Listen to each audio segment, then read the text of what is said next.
Lumantad ang ilang mga pari at obispo na nakatanggap daw ng death threats.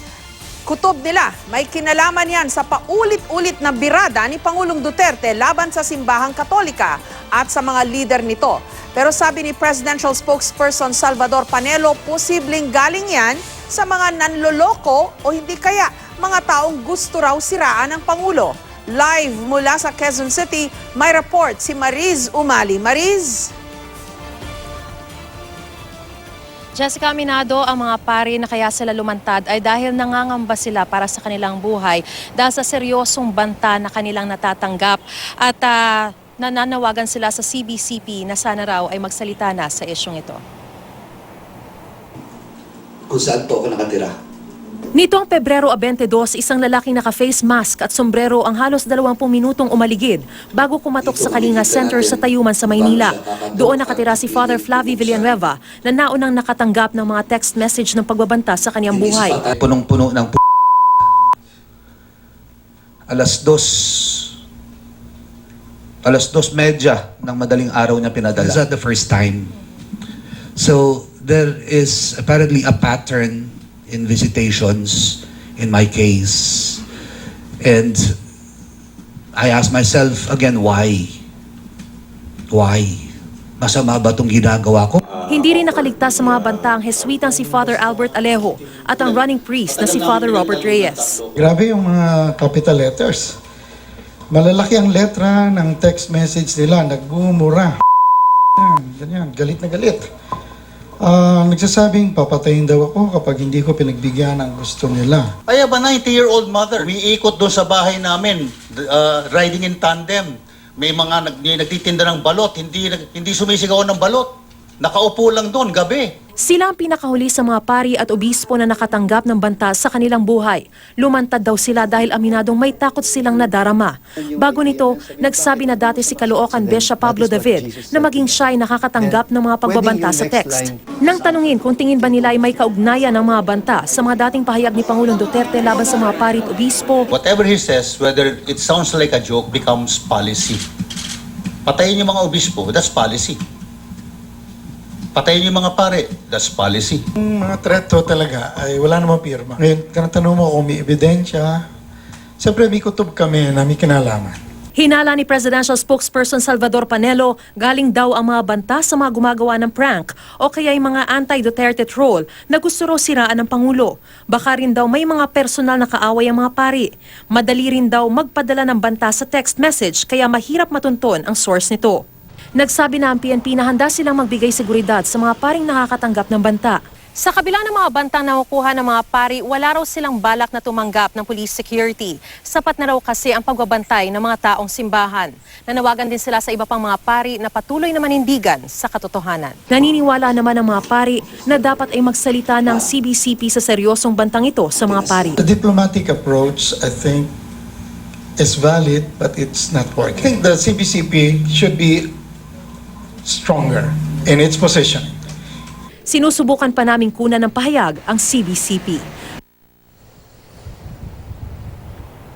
Jessica, ayon naman sa Philippine National Police ay handa nga silang magbigay ng seguridad sa mga pari. Kailangan lamang i-report sa kanila o lumapit sa kanilang tanggapan o sa kanilang ahensya para malaman nila kung paano nila mabibigyan ng seguridad itong mga paring ito. Jessica? Maris, bukod sa kutob ng mga pare na medyo nakakatakot itong mga death threats na natatanggap nila, yung bang pattern na establish kung ilang beses sila pinadalhan ng death threats through text, yung sinabi ni Father Reyes na meron pang mukhang may nagkikasing dun sa kanyang bahay, dun ba sa two other priests who presented themselves today, may ganun ding banta na natatanggap o si Father Reyes lang yon? Kumbaga, na-establish ba na may trend o pattern ang lahat ng ito? Mariz? Jessica, ang sinasabi sa atin ni Father Flavie Villanueva, taga-SVD siya. Siya yung isa sa mga nagsasabi nga na may banta sa kanyang buhay. Yun yung kanyang tinutuluyan sa Tayuman sa Maynila, yung Kalinga Center. Meron din na hulikam or na kunan sa CCTV na merong lalaking kahinahinala. So bukod kay Father Robert Reyes na pinaniniwalaan niya may nagka-casing dun sa kanyang bahay, maging kay Father Flavie, meron ding nahulikam na lalaking umaali-aligid. Tapos napaka-unusual daw kasi 17 minutes, almost 20 minutes na natili doon sa lugar na umaaligid-aligid lang. Tapos nagmamanman, pabalik-balik hanggang sa kumatok na nung walang nakikitang lumalabas. Ang isa pang kaduda-duda raw dyan, ayon kay Father Flavie, yung Kalinga Center ay talagang pinupuntahan yon ng mga taong grasa. At binibigyan nga nila ng tulong o ng grasya itong mga taong grasa na ito. So talagang napaka-unusual na merong pupunta doon, nakamaskara, nakasombrero, at talagang ayaw daw i-reveal yung sarili. So, doon sa mga nakita nila, may mga nakikita silang patterns. Plus, doon sa inilabas nilang mga text messages na natanggap nila, iba't ibang mga pari ito, si Father Flavie, Father Bert Alejo, Father si Bishop Ambo David, tsaka si Archbishop Soc Villegas, ay lumalabas na nitong Pebrero nangyari lahat ng mga pagbabanta o yung mga text messages na talagang seryoso, Jessica. Okay, so all within 1 month, pati itong tatlong pari ngayon at saka si Bishop David, parang kumbaga nagkataon namang sabay-sabay na nakatanggap ng death threats ang mga pari at obispong ito. Magkakasunod na araw, Jessica, nagsimula. Well, ito ay base lamang dun sa mga inilabas nila sa ating text messages. Prior to this, meron na rin silang mga natatanggap daw. Pero ang talagang nagsabi na nagsimula nung February 10 kay Father Albert Alejo. Tapos kinabukasan, meron din daw natanggap na kapareho ito sa iba pang pare. February 13 naman kay Bishop Ambo David. February 14 kay Archbishop Soc Villegas. February 14 din kay Father Flavie Villanueva. So talagang dikit-dikit yung mga araw na yon na nakatanggap ng magkakasunod na mga banta.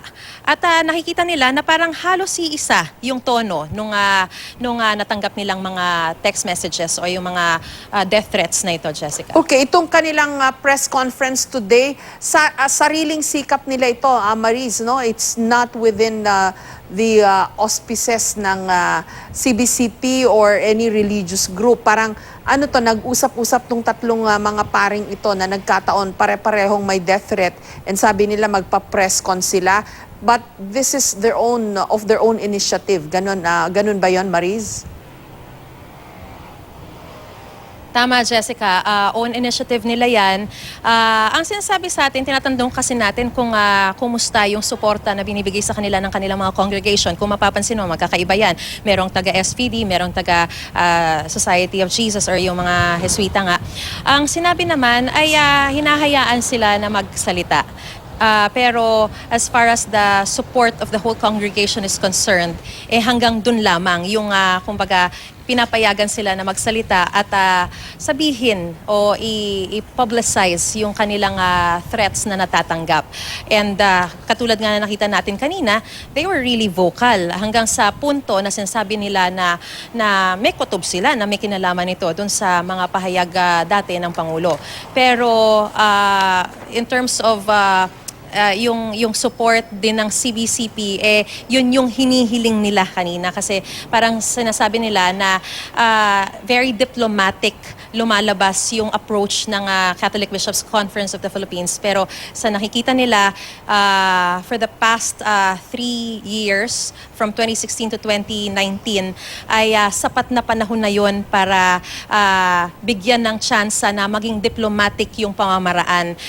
Sa tingin nila, it's not working. So now it's time for the CBCP to be more vocal at to show a stronger leadership, Jessica. Maraming salamat sa iyo, Mariz Umali.